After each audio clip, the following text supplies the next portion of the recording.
I think that whenever I'm filled with that self-doubt, my mantra is to basically say, everybody started at the same point as me.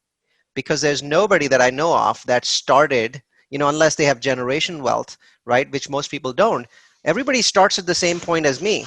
And so when I say that, and I say it to myself very often, and I say to myself, not just with regards to business, but anything that I'm starting that's new, one of my favorite mantras is to reset my brain and say, everybody started that way.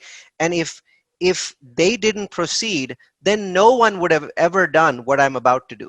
Absolutely no one in the world would have done it.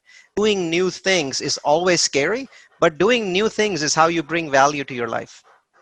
Here's another way of looking at this, right? So there's a lot of people listening to this podcast who are sitting in that secure job and saying, I've got this day job, and this day job is secure, this day job is low risk.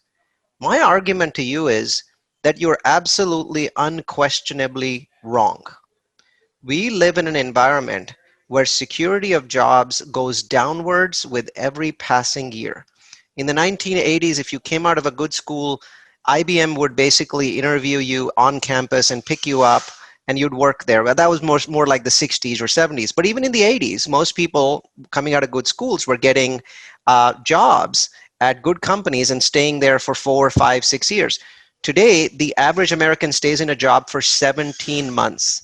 Things have changed a great deal from I get a job at IBM and I retire 35 years later with pension. Those pensions are gone. Even our 401k plans have been watered down. And so when we look at what has happened, the world has changed. The security of a job has actually declined massively, has declined tremendously.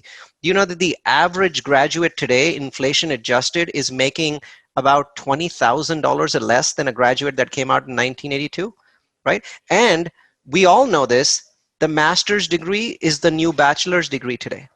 If you look at how much money people earn with bachelors and how much they earn with masters today, they're equivalent, right? Maybe slightly above still. But the point is, you need now more education. You have less job security. You're probably going to stay in a job less.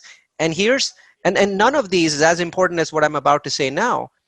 There aren't any jobs that I know of in the US, unless if you become a rock star, that give you financial security later in life.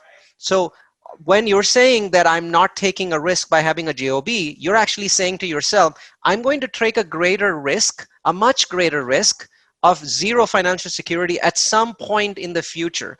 So all you're doing is you're kicking the can down the road. And I teach my kids this. I teach my kids, I say this, it's very important to go out and get a job for a few years so that you learn more about corporate America and how large companies or mid-sized companies work together. That process of working together in a team is extraordinarily important, and everyone must get it.